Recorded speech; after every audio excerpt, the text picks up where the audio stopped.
तो लाए एक फ्रेश चैप्टर जो कि आप लोगों का फेवरेट है MBI molecular basis of inheritance है बच्चों। अच्छा चैप्टर है, इंपॉर्टेंट चैप्टर है।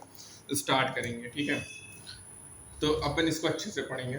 प्रीवियस चैप्टर में बच्चों आपने देखा इनहेरिटेंस पैटर्न और जेनेटिक बेसिस में जैसे पैटर्न्स को, और यहाँ पे टाइम ऑफ मेंडल में जो नेचर ऑफ ये फैक्टर है जो कि रेगुलेट करेगा पैटर्न ऑफ इनहेरिटेंस का, वो क्लियर नहीं था।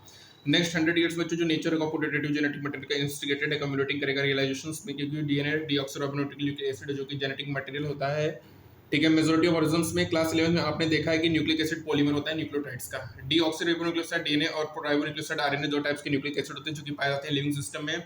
डीएनए में जो जेनेटिक मटेरियल होता है मोस्ट ऑफ द ऑर्गेनिज्म्स में, आरएनए भी जेनेटिक मटेरियल होता है कुछ वायरसेस में। मोस्टली फंक्शन होगा as a messenger, RNA additional roles होंगे।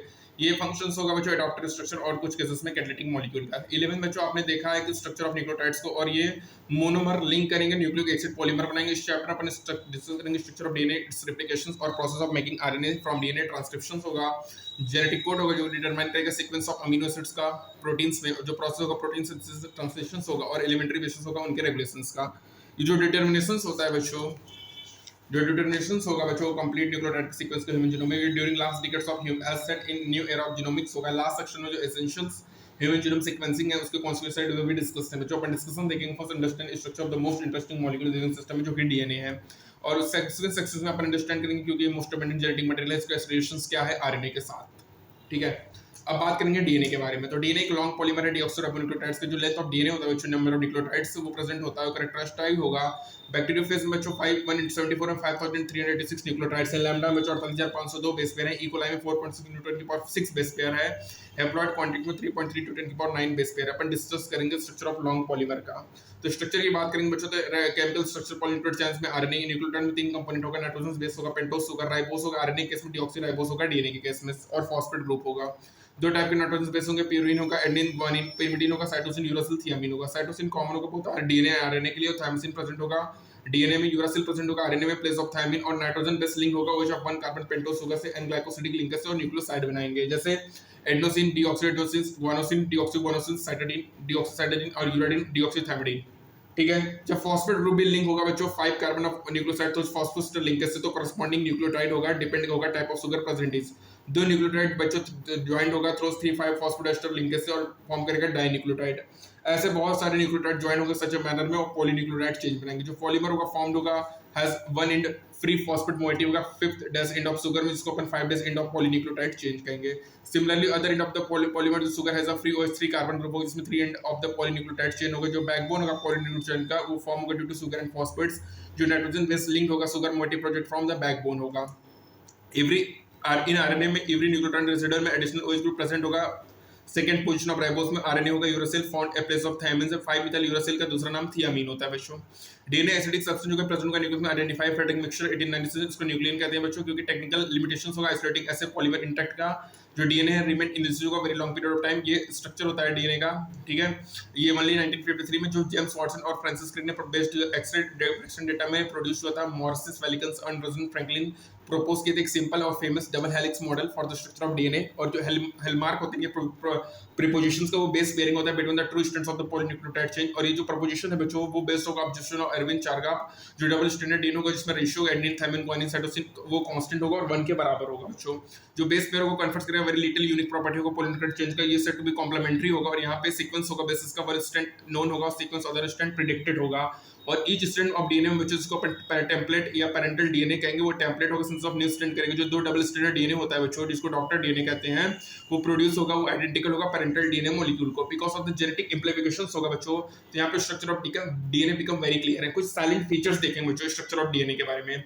तो बच्चों यहाँ पे दो पॉलीन्यूक्लियोटाइड चेन्स होंगी जिसमें बैकबोन कॉन्स्टेंट होगा बाई शुगर फॉस्फेट और बेसिस होगा प्रोजेक्ट इनसाइड। दो चेन एंटी पैरेलल पोलैरिटी होगा बच्चों, मतलब वन चेन की पोलैरिटी 5:3 है तो अदर 3:5 होगा। जो बेसिस होंगे दो स्ट्रैंड्स बच्चों पेयर्ड होंगे तो hydrogen bonding form base plates करेगा बच्चों। एडेनिन दो हाइड्रोजन बॉन्ड बनाएगा थियामिन के साथ, अपोजिट स्ट्रैंड होगा वाइस वर्सा होगा। ग्वानिन बॉन्डेड होगा साइटोसिन में 3 हाइड्रोजन बॉन्ड्स बनाएगा। और ऑलवेज क्या होगा प्यूरिन अपोजिट होगा पिरिमिडीन के, और ये जनरेट करेगा approximately uniform distance between the two strands of the helix को। जो दो चेन होगा क्वाइल्ड होगा राइट हैंड फैसेस में, जो पिच होगा 3.4 नैनोमीटर होगा बच्चों। और यहाँ पे रफली 10 बेस पेयर होंगे इन ईच टर्म में। जो डिस्टेंस होगा between base pair in helix वो अप्रोक्सीमेटली 0.34 नैनोमीटर होगा। जो plane of one base pair होगा in double helix, additional hydrogen bond होगा जो कि स्टेबिलिटी ऑफ हेलिकल स्ट्रक्चर में हेल्प करेगा, ठीक है। तो कॉन्फर करेगा और स्टेबिलिटी करेगा हेलिकल स्ट्रक्चर्स का। अब यहाँ पे देखो बच्चों प्रपोजिशंस होगा बच्चों, फ्रांसिस क्रिक ने प्रपोज किया था सेंट्रल डोग्मा के बारे में, जिसमें जेनेटिक इन्फॉर्मेशन फ्लो करेगा डीएनए से आरएनए, आरएनए से प्रोटीन होगा। कुछ केसेस में जो फ्लो ऑफ रिवर्स इन्फॉर्मेशन है वो रिवर्स डायरेक्शन में होगा, आरएनए से डीएनए होगा बच्चों, तो इसको अपन रिवर्स ट्रांसक्रिप्शंस कहेंगे, ठीक है। पैकेजिंग की बात करेंगे बच्चों तो डिस्टेंस लेंगे 2 कांस्टेंट टू बेस पेयर में 0.34 nanometre, length of DNA double होगा, कैलकुलेटेड करेंगे बच्चों तो ये हो जाएगा 2.2 मीटर, ठीक है। फॉर ग्रेटर होगा डिफिनेशन ऑफ टिपिकल न्यूक्लियस का, ठीक है। प्रोकैरियोट्स में बच्चों इकोलाई में ये डिफाइंड न्यूक्लियस नहीं होगा, डीएनए स्कैटर नहीं होगा through the cell, DNA nuclear charge कुछ पॉजिटिव चार्ज से बाउंड होगा जिसको न्यूक्लियोटाइड कहते हैं, जो डीएनए होता है न्यूक्लियोटाइड में ऑर्गेनाइज होगा लार्ज लूप से, जो कि हेल्ड होगा प्रोटीन से। यूकैरियोट्स में बच्चों ये ऑर्गेनाइजेशन मच मोर कॉम्प्लेक्स होगा, यहाँ पे positive charge basic protein histone होगा बच्चों, और प्रोटीन एक्वायर करेगा चार्ज डिपेंड करेंगे abundance of amino acids, residue with charge side chain histone rich होगा, बेसिक अमीनो एसिड में लाइसिन आर्जिनिन होगा बच्चों, और बहुत अमीनो एसिड कैरी करेगा पॉजिटिव चार्ज अपने साइड चेन्स में, हिस्टोन ऑर्गेनाइज्ड होगा, और यूनिट ऑफ 8 मॉलिक्यूल्स में हिस्टोन ऑक्टामर कहेंगे बच्चों, जो नेगेटिव चार्ज डीएनए होगा रैप्ड होगा around positive charge histone octamer से और न्यूक्लियोसोम बनाएगा बच्चों। टिपिकल न्यूक्लियोसोम में 200 base pair of DNA helix होंगे, न्यूक्लियोसोम कांस्टिट्यूट करके रिपीटिंग यूनिट ऑफ स्ट्रक्चर में, इन न्यूक्लियस को क्रोमेटिन कहेंगे बच्चों, थ्रेड लाइक स्ट्रैंड होगा, कलर्ड होगा, बॉडीज होगा, जो न्यूक्लियोसोम्स होंगे क्रोमेटिन में सीन होगा मोतियों की माला की तरह जब इसको अंडर इलेक्ट्रॉन माइक्रोस्कोप देखेंगे, ठीक है। जो बिट्स एंड स्ट्रिंग स्ट्रक्चर होता है क्रोमेटिन में पैकेज होगा क्रोमेटिन फाइबर्स में, जो कि फर्दर कॉइल होगा, कंडेंस होगा मेटाफेज स्टेज में और फॉर्म करेगा क्रोमोसोम्स को, जो पैकेजिंग होगा क्रोमोसोम्स के एट हायर लेवल एक्वायर होगा एडिशनल सेट ऑफ प्रोटीन जिसको अपन नॉन हिस्टोमल क्रोमोसोमल प्रोटीन कहेंगे, एनएससी कहेंगे बच्चों। और टिपिकल न्यूक्लियस में कुछ रीजंस होते हैं, क्रोमेटिन का लूजली पैक्ड होगा स्टिल स्लाइड होगा उसको यूक्रोमेटिन कहेंगे, और क्रोमेटिन डेंसली पैक्ड होगा स्टिल डार्क होगा हेटेरोक्रोमेटिन होगा बच्चों। यूक्रोमेटिन बच्चों ट्रांसक्रिप्टली एक्टिव क्रोमेटिन होता है बच्चों, और हेटेरोक्रोमेटिन ट्रांसक्रिप्टली इनएक्टिव क्रोमेटिन होता है। तो यहाँ पे अपन थोड़ा सा डिफरेंस देख लेते हैं कि यूक्रोमेटिन हेटेरोक्रोमेटिन में लूजली पैक्ड है बच्चों तो यूक्रोमेटिन है और स्टेन लाइट होगा, ट्रांसक्रिप्टली क्या होगा बच्चों एक्टिव होगा, हेटेरोक्रोमेटिन क्या होगा बच्चों स्टेंस डार्क होगा, डेंसली पैक्ड होगा, स्टेंस डार्क होगा बच्चों, और ये इनएक्टिव होगा, ट्रांसक्रिप्टली इनएक्टिव होगा। तो याद रखिएगा हेटेरोक्रोमेटिन ट्रांसक्रिप्टली इनएक्टिव क्रोमेटिन है, यूक्रोमेटिन ट्रांसक्रिप्टली एक्टिव क्रोमेटिन है बच्चों, ठीक है। तो यहाँ पे अपन का फर्स्ट पार्ट कंप्लीट होता है, ठीक है। देखिए ये मेनली अपन बात करें तो इसमें 10 पार्ट है, ठीक है। तो मैं 10 पार्ट को सीक्वेंस के साथ लेके चलूंगा जिससे आपको भी पढ़ने में आनंद है और आपको ये बहुत बड़ा ना लगे टॉपिक, ठीक है। तो मैं 10 पार्ट को 10 बार में लेके आराम से आपको कॉन्सेप्ट्स पे फोकस करेंगे। तो नेक्स्ट टर्न में स्टार्ट करेंगे the search for genetic materials के बारे में। तब तक के लिए स्टे ट्यून्ड, मिलते हैं नेक्स्ट टर्न में। Thank you so much.